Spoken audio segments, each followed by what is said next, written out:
The Torah relates how Joshua blew a ram's horn to bring down the walls of Jericho and conquer its people. What then to make of the Israeli Defense Forces when its troops blew ram's horns before launching attacks in Gaza earlier this year? Combat-trained rabbis have now become an integral part of the Israeli Defense Forces. With news of the building of more Jewish settlements on occupied land today, you can imagine how all this goes down with Palestinians. Even among Israelis, there's concern that a supposedly secular military is now coming under the influence of messianic teachings. Katja Adler investigates. Israel's army is changing. Once proudly secular, its combat units are now filled with those who believe Israel's wars are God's wars. There's a rising number of religious Jewish soldiers, and military rabbis are becoming more powerful. New regulations mean rabbis in Israel's army are now part of a military elite. They work closely with company commanders and are charged with boosting soldiers' morale. Rabbi cadets like these are trained here at officer school in ethics, religion and warfare. Giving rabbis guns and influence in Israel's army is so controversial we weren't allowed to film them train. We found these photos on the website for the military rabbis course. It's here the transformation takes place. Rabbis in Israel's army learn not just to defend the spirit of the soldiers of the Jewish state, but also the rules of engagement, how to go into battle alongside their soldiers. They have a weapon and use it if necessary.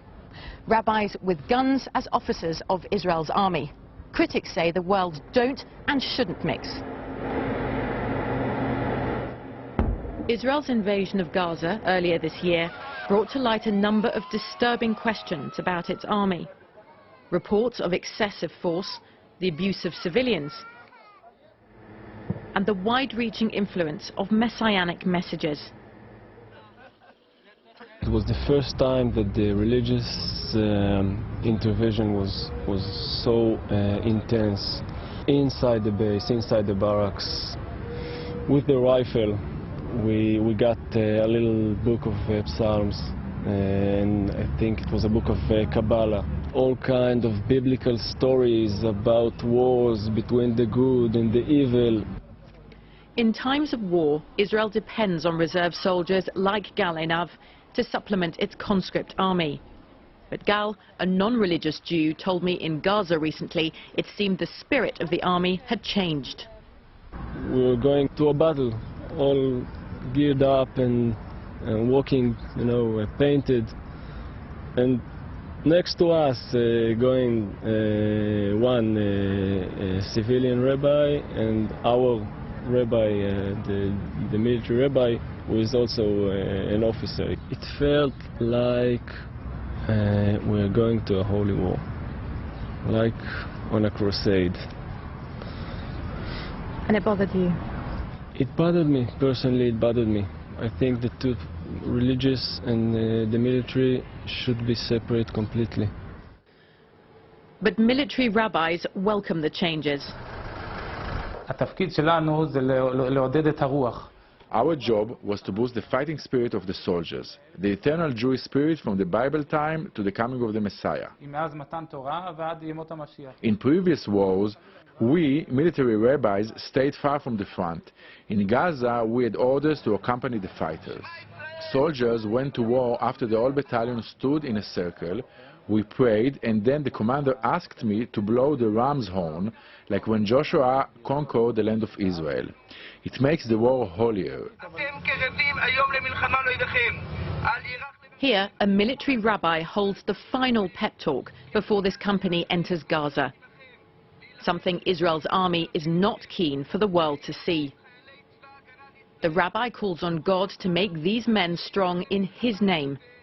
He tells the soldiers it's wartime, they must harden their hearts. They're about to enter Palestinian civilian areas. During the Gaza war, rabbis handed out hundreds of these religious pamphlets, calling Israeli soldiers the sons of light, Palestinians the sons of darkness. also comparing Palestinians to the Philistines, the bitter biblical enemy of the Jewish people. Israel's military has distanced itself from the leaflets, but they carry the army's official stamp. Israel's army insists its rabbis respect military ethics and put any private convictions aside. But in Gaza, that appears not to have been the case, according to soldiers' testimonies. We had rabbis in this previous incursion who were saying you need to be cruel in this war. We had rabbis who were saying, and cruelty is not necessarily a bad thing. We had rabbis who were saying that the war is not only against the Palestinians in Gaza, but against Iran and against the Arab citizens of Israel. If a general would have said that, he would have been kicked out of the military. But suddenly if a rabbi says that everything is okay, that's very, very problematic. Traditionally, Israel's military is secular, but it fights for a state that defines itself as Jewish. Motivational excursions for conscript soldiers in Israel have always included important Jewish sites, the Western Wall in Jerusalem and here at Masada. Masada is one of the most powerful Jewish historical sites you can visit. A 2,000-year-old symbol of resistance, and many here believe heroism in the face of a threat against the Jewish faith.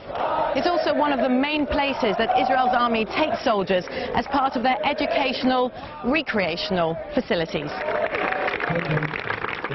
But look at these soldiers. You'll notice quite a few Orthodox Jewish conscripts. The number of ideologically driven religious nationalists is growing in Israel's military.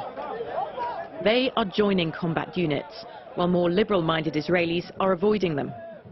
All this has made headline news in Israel. Is the country's military in danger of turning into God's army? I believe it's more dangerous than people even think in Israel. The morals of the field, of the battlefield, the motivation to fight cannot come from a religious authority. Because once the motivation to fight comes from a religious authority, this is jihad. What is jihad? It's a holy war. If the rabbi goes to the soldiers, he turns it to be a holy war. And once it's holy war, there are no limits.